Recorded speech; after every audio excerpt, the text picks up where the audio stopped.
This video is a part 2 to a review I did a while back on the Glock 17 pellet pistol with blowback.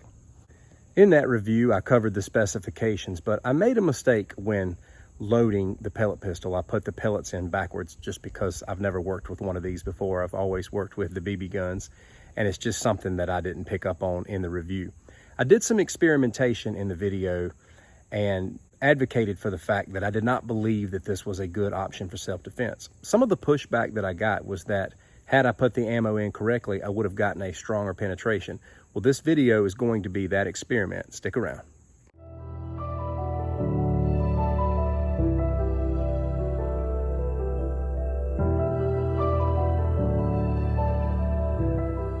Thank you for taking time to watch the video, my friend. And first and foremost, I want to say that I do apologize for giving misinformation as far as how to load the pellet pistol. A lot of that was new for me. Again, I typically don't use this kind.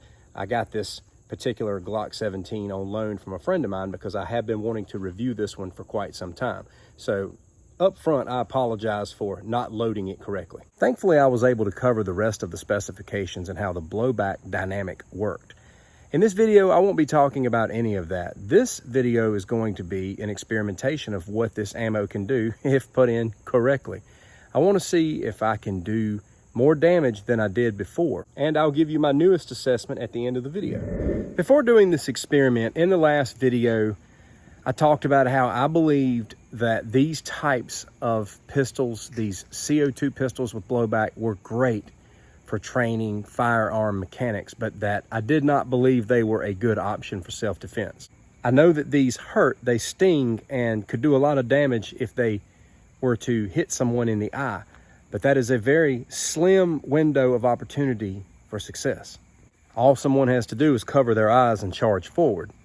Now, I know there are powerful non-lethal options out there, and there are CO2 guns that have a lot more feet per second and a lot more power than this one. I get that, but in this video, we're talking specifically about the Glock 17.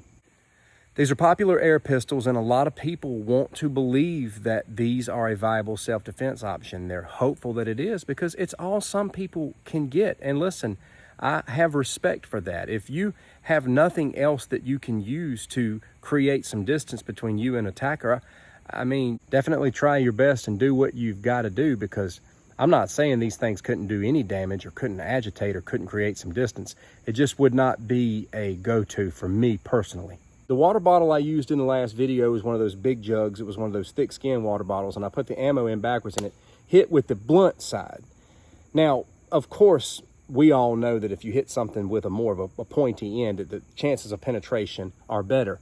I personally believe even still, though, that even on the blunt side, the power should have been able to go through the water bottle if it was powerful enough. Nevertheless, I believe this calls for a second experiment. Now that the ammo has been put in correctly, the pointy side's going in the right direction, and we're going to see if we can get penetration. I'm going to stand at about 10 feet. 10 feet from the target is still really close, and I think it's fair. So let's get rolling. That bounced off.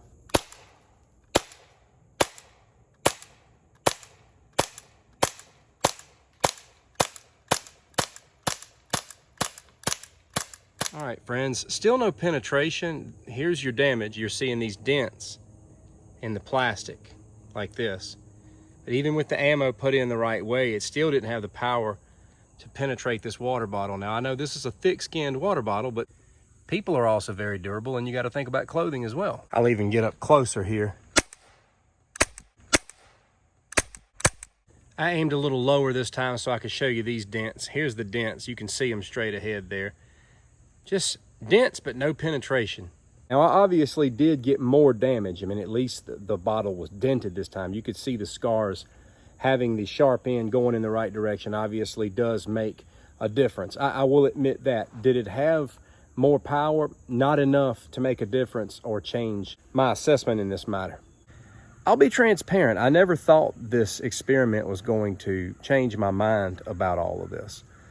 The reason why I did this video is because I value what my viewers have to say. If you bring up a valid objection, I like to go back to the drawing board and check things out. I'll never forget the time I did an experiment one time trying to crack a coconut with a slingshot, and a couple of people commented and said that particular coconut's got a fracture in it.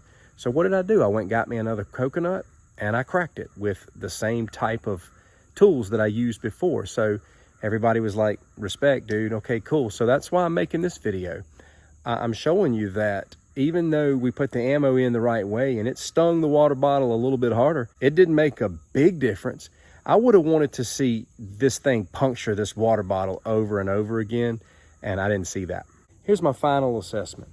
I do not believe the Glock 17, the Glock 19, whether it's the pellets, whether it's the BBs, whether it's the blowback, or whether it's any of them, were designed to be valid self-defense weapons. They just don't have enough power. I believe that they're good for training. They're good for backyard marksmanship, just some good quiet shooting for fun, some can busting, getting out and having some recreation, maybe taking out small rodents and small pests. I can definitely see that, but not durable, strong-willed human beings. I would advise against the whole "I'll just shoot them in the eyes" thing. We all know that a shot to the eye is going to hurt them, but what if you don't get that chance? What if they cover their face and they run at you with everything they've got? That stuff happens, man. People will cover their face and run at you faster than you can imagine. Next thing you know, you got a grown human being right on top of you, and all you got in your hand is a Glock pellet gun that can't pierce water bottles. In that situation, you'd be much better off with a knife because it can at least pierce. It can pierce deeply. It can pierce through clothes.